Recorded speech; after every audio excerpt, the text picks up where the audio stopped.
In the beautiful city of Lagos lived a very beautiful girl called Folake. Folake was only 25 years old, but she was already a graduate of pharmacy. Though Folake was from a very poor family, her father a local carpenter and her mother a petty trader who sold fish and vegetables in the village markets. Both struggled and sacrificed all they had to ensure that they trained Folake in school. Folake was a very brilliant girl while growing up. She passed all her examinations right from primary level to secondary and always represented her school in the village in state competitions. So, after her secondary school education, a rich man in her village decided to sponsor her JAMB examination and also her first 2 years in the university.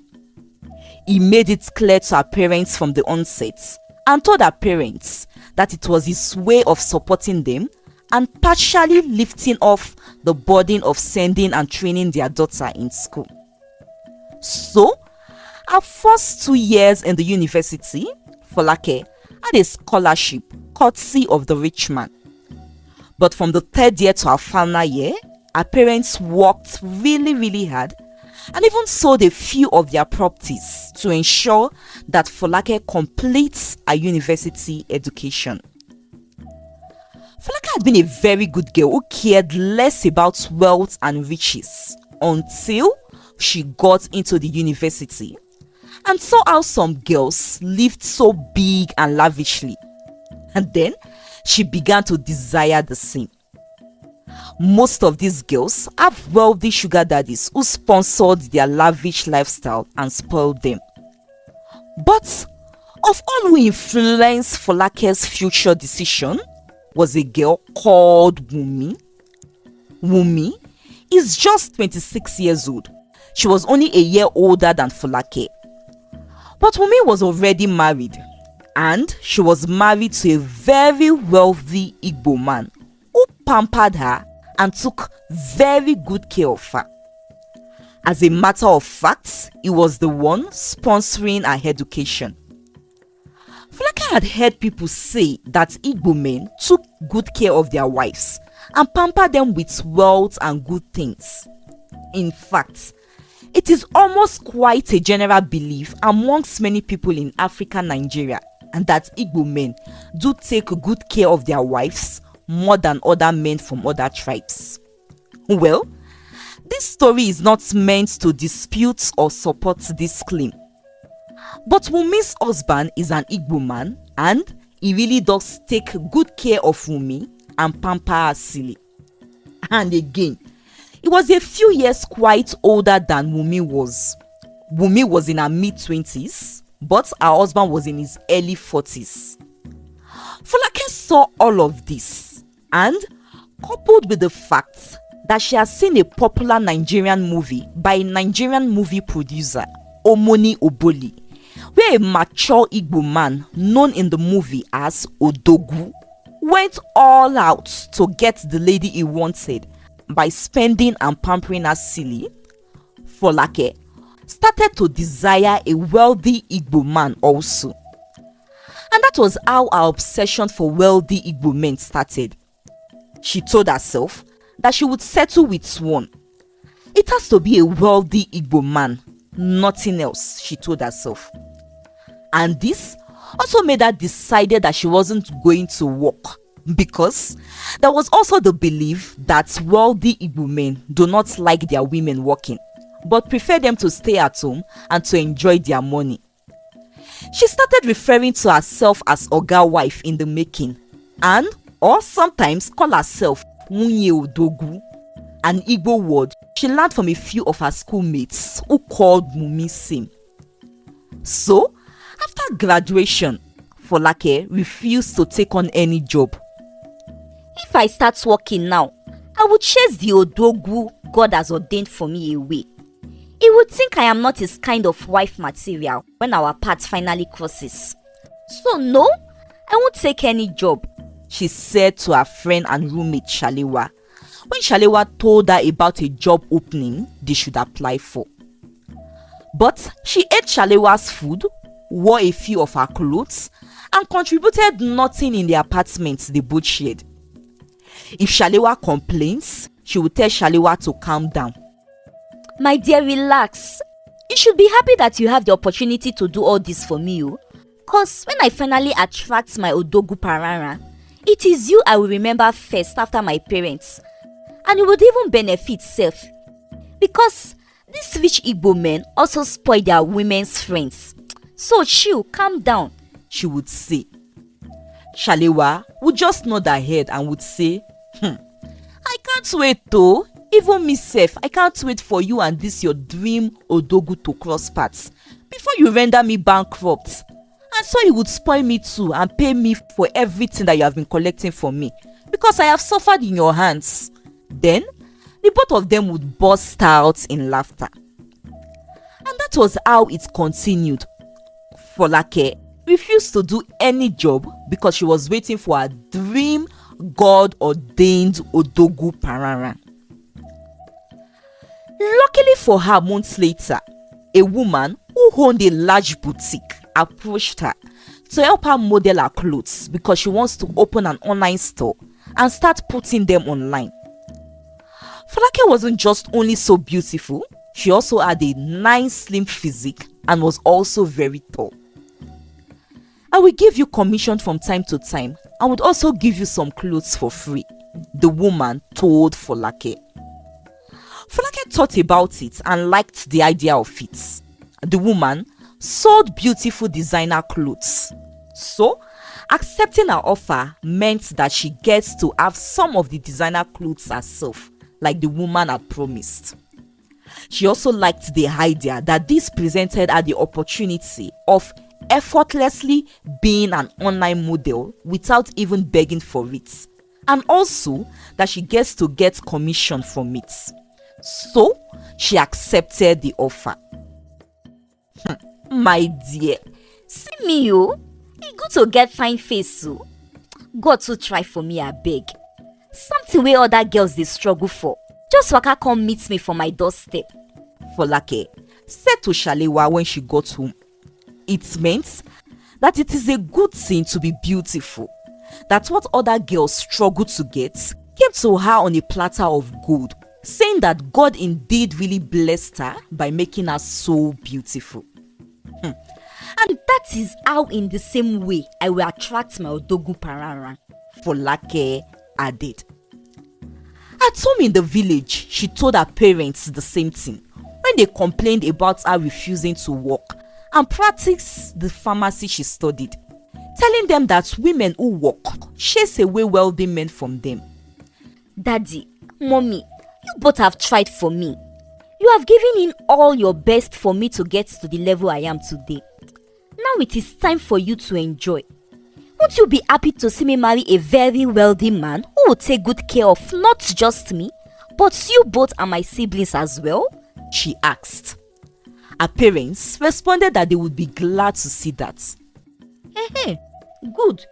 So just be patient. Your daughter is going to be an Oga wife very soon and won't have to lift a finger to do anything. Yet, the money will flow and it would reach you, my parents, as well in abundance. This my beauty is not for nothing, no. And it is said that Igbo men love beautiful women, she said, trying to convince her parents to see reasons with her. Well, Folake was not wrong about her beauty. More wealthy men from different walks of life started to notice her more. The beautiful and elegant clothes she got and wore from her modeling contracts with the woman with the boutique also made her become much more attractive and attracted many men than before. However, Folake rejected all these men if she found out that they weren't Igbo. What tribe are you from? She would ask the men as they ate during dates. See, let's not stress this, and I won't give you false hope. A relationship between us would not work. Folake would say immediately she learns that the man is not from the Igbo tribe. She wasted no time at all if the man wasn't Igbo. And if she meets one who is Igbo, she would start asking questions upon questions to weigh the man's financial status and to see if the man met the qualification of her dreamed Odogu Parara. The qualities she has in her head of her dream Odogu Parara is not just for such a man to have money alone and be merely comfortable. He must have at least more than one successful company, 2 or more houses in different states, and must have dollars and pounds in his accounts. Anything less than all of this is definitely not an Odogu Parara to Folake. So, even the few Igbo men that came her way, she refused to give them a chance because they did not meet up to this standard. Then one day, she met a man who liked her so much and was so obsessed about her. The man's name was Yakubu. Yakubu is Hausa and is from Kaduna State, Nigeria. He is Christian and from a very wealthy background. His family owned many businesses and factories in not only most parts of Nigeria, but a few abroad. And as the only male child of his aged father, Yakubu managed the whole business. Yakubu wasn't just rich, he was well read. He spoke English, French, and Italian fluently. He studied business and has an MBA from Harvard Business School in the US, and went on to pursue and acquire 2 more degrees, one from France and the other from Italy. He had houses and an estate each, not only in Kaduna, but also in Lagos and Abuja. He was the Hausa version of an Odogu Parara. The first day Yakubu set his eyes on Folake was at an event she went as part of the escort of the woman she models clothes for. For Yakubu, it was love at first sight for him when he first saw Folake. He went over to the table she was sitting with her fellow models and asked if he could get to know her. Folake hissed and turned her face the other way. Immediately he mentioned that his name was Yakubu. From his name, Folake knew instantly that he was not Igbo. But because Yakubu was already love-struck, he approached her boss later and was able to get Folake's mobile number. After that day, he kept calling her phone even when Folake would not speak with him and had warned him to stop calling her. She even blocked his line. But already, he got to meet her friend Shalewa one day at the woman's boutique Folake models for. He got Shalewa's number as well because he wanted her to speak to Folake on his behalf. He also got to know where she stays through Shalewa. So, almost every day, Yakubu started sending one gift item after the other just to win Folake's love. Clothes, bags, shoes, jewelries, wigs, and even a money bouquet. What many girls like. And the currency was US dollars, not even Naira. Folake collects every of these gifts. She accepted them because they were very expensive and flashy. And of course, they had currency. Yet, she refused to date Yakubu. Did I ask or force him to do everything he does for me? I made it clear to him right from day one that I am not interested in him and will not date him. Yet, he chose to spend his money on me. So let him spend, I will continue to enjoy it. Folake said to Shalewa. When Shalewa told her to stop enjoying Yakubu's money if she would not consider him and give him a chance. Folake's excuse was that though Yakubu met all the criteria for how wealthy Odogu Parara should be, he was still not Igbo. According to her, it was worse still that he was from the north, and she believed and have heard that the Hausas don't stick to one wife, especially the wealthy ones. So for that reason, even though Yakubu spoiled and pampered her with gifts and money, she was not going to date him because it would be a waste of time since she wasn't going to marry him. Yakubu went on to buy Folake a car and a flat as a gift on her birthday. Once again, Folake accepted these gifts. She moved into the house with Shalewa, but still refuses to date Yakubu. Then one day, she met an Igbo man she concluded finally fits her dreamed Odogwu Parara in every sense. The man, just like Yakubu, was very, very wealthy and owned multiple businesses both in the country and abroad. He owned at least one house in 4 different states and 3 estates in 3 different states as well. In fact, this man wasn't just Igbo. His name was Obiora. Hey, finally. This is my confirmation from God though. My confirmation from God. Folake said, because Obiora was also the name of the wealthy Igbo man in the movie that made the phrase Odogwu Parara popular. He was even 40 years old, almost 41. Just like Yakubu, Obiora also spoiled Folake with expensive gifts and huge amounts of money. As a matter of fact, he spoiled her more because Folake gave him the audience, so he was always taking her out. And every time they went out, it was sure that Folake would return with lots and lots of gifts. She started calling him my Odogwu. Yakubu, on the other hand, still was not willing to relent. Please, Folake, I am madly in love with you. Why not give me a chance? He told her one day when he met her outside the shopping mall. You this man, are you stalking me? Why can't you leave me alone? I say I don't want, or is it by force? Why are you following me everywhere and embarrassing me? Wait, or is it because of this your cheap car you bought for me? If so, take it so you will stop following me. My Odogwu will buy me a better car. Folake said, throwing the car keys at Yakubu's face. She ordered a cab home and then called Obiora saying, my Odogwu, Obim, your baby no longer has a car. Oh. The stupid man that gifted me the car wanted me to leave you for him, but I refused and told him to go to hell with his car, she said.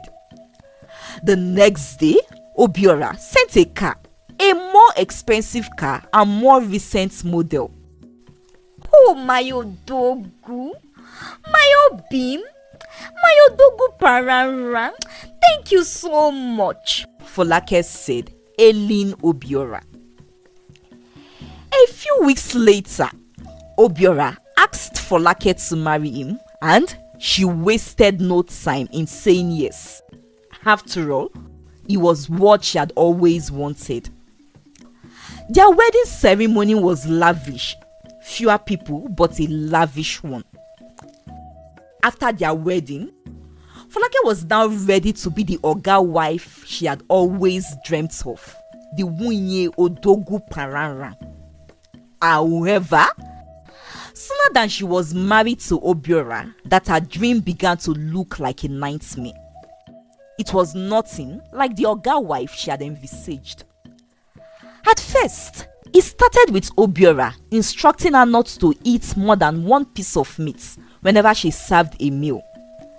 This was the following week, just after their marriage. Folake thought it was him trying to play some jokes and didn't take him seriously. But whenever he saw that she had served herself 2 large pieces of meat and a large chicken, he used a spoon and removed 1 piece of meat and the chicken. Folake was surprised at first, but said nothing. Maybe he's just testing me or something, she said to herself. But it was not test. Whenever she took more than a piece of meat, Obiora would yell at her and remove the other ones. If he thinks that the chicken she took was too big, he will cut and reduce it. Even when he was away, Folake was not spared. He installed CCTV cameras in his house should Folake refuse to follow his instructions, and would lock the freezer and store room for days as punishment if he saw through his CCTV that she had taken more than one meat. Even the quantity of food was the same. At breakfast, he said that Folake must not eat more than 2 slices of bread and would mark what was left of every loaf of bread before leaving the house. He also refused to give Folake money for upkeep or to buy anything for herself. What happened to all the clothes, shoes, jewelries and wigs you have? I bought enough for you when we were dating, so wear those ones, Obiora said, whenever Folake asked him for money or complained. For weeks, Folake kept telling herself that Obiora was probably testing her and wanted to know if she was a patient and an obedient wife. But as the weeks spanned into months and Folake saw that Obiora was very serious about everything, she started to feel confused. Why was he being stingy towards her? What made him change? This was not the kind of Oga wife she envisioned herself to be. Yes, she didn't lift her finger to do much because 4 times every week someone came to clean and cook. Obiora didn't allow her go to the market. He said she would use that as an excuse to take or spend his money. So he sent the cook instead. And the car he bought for her, he only fuels it with very little quantity of fuel once a month. That could only take her out about 6 or 7 times if she wasn't going so far. Folake felt frustrated. She felt more like a glorified maid and prisoner rather than the wife of an Udogu. She had told the woman she molded clothes for that she wouldn't be working for her again immediately she got married. So, she had no money and was completely broke. Every time Shalewa called her on phone, she would hail her. Odogu wife. Odogu Parara wife. Now wow, we don't even get to see you anymore. You are just enjoying your husband's wealth alone, Shalewa would say. Folake would just sigh and laugh it off. If only Shalewa and every other person knew what she had been going through, she would say in her heart. But in all of this, Obiora was not stingy to himself. He bought whatever he wanted and enjoyed himself. After all, it was his wealth. It was only Folake that he refused to spend money on. After many months, when their marriage was already a year old, Folake could no longer endure it. So, she complained to Ifeanyi, Obiora's closest friend and helpman, at their wedding. And Ifeanyi promised her that he was going to talk to Obiora on her behalf. Nah, Ife, leave that scene.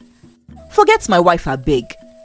Now woman wey don't eat belleful and get access to everything face the opportunity to scam and plan japa. If she no see excess food shop and no money for her hand, she go maintain. I can't take chances with her like I did with my ex-wife, Obiora said to Ifeanyi when he called him later that evening to speak with him about Folake's complaint. Folake heard Obiora while he was on the phone with Ifeanyi and later got to know from Ifeanyi the next day that Obiora had been married before. He had loved and pampered his ex-wife, Silly, giving her lots of money and letting her have access to almost everything that he owned. However, his ex-wife betrayed him by dumping him and running off with her lover to the US after selling some of his properties, and then returned a year after that to officially divorce him. Obiora would have lost everything, but luckily for him, he had made some huge investments in a foreign company a few weeks before he discovered his ex-wife's betrayal. And it was the return of that investment that saved him and made him not to go broke. So now, he chose to be careful with Folake, and He believes that the only way he could achieve this is denying her of any good thing that would make her comfortable. And he only spoiled Folake and spent money on her when they were dating because he wanted to get her to marry him then. At least, I need a wife to maintain my chieftaincy title in the village, and someone to warm my bed, he told Ifeanyi, was the reason why he chose to marry again. And also why he had refused to do a white or court wedding, but only insisted on a traditional wedding, so Folake would not be able to divorce him easily if she ever thought of that. Folake felt devastated when she learnt the reason behind Obiora's action towards her. So, after all her illusion, she was not really going to enjoy all that comes with being an Oga wife. Her own Odogwu Parara was only but a nightmare to her. She wished she had not rejected other men. Then Yakubu. She thought of Yakubu. Yakubu was everything and more than Obiora. The only difference was that he wasn't Igbo. She sat in the living room that day and sighed hard, regretting all her past mistakes, rejecting all the men she had rejected. And finally she decided that it was a cross. But then she made up her mind that she was no longer going to sit at home all day expecting that Obiora would change and give her the Oga wife treatment she had dreamed of. So she picked up her certificates, applied for a job, and started working in a pharmacy. Obiora tried to stop her from working and threatened her that if she didn't stop working, he was going to end their marriage. However, Folake didn't flinch because him ending their marriage meant that she would gain her freedom. Yes, she may have made the mistake of neglecting herself and her career all because of her illusion at first, but not anymore, she told herself. And so, Folake worked and hustled hard afterwards because our own Odogwu Parara was very stingy. The end. I hope you enjoyed this story. So I would like to know what you think about this story, especially this common belief that Igbo men takes better care of their wives than men from other tribes. My Nigerian women, is this true? How did this notion even begin? Please give me the gist in the comment section. I would like to know. Anyway, I believe you've got the lessons in the story. Also share it in the comment section so let me know that you do. And please, before you go, like, share, and hit the subscribe button for those who have not subscribed yet. Thanks for watching. I'll see you in my next story. Bye.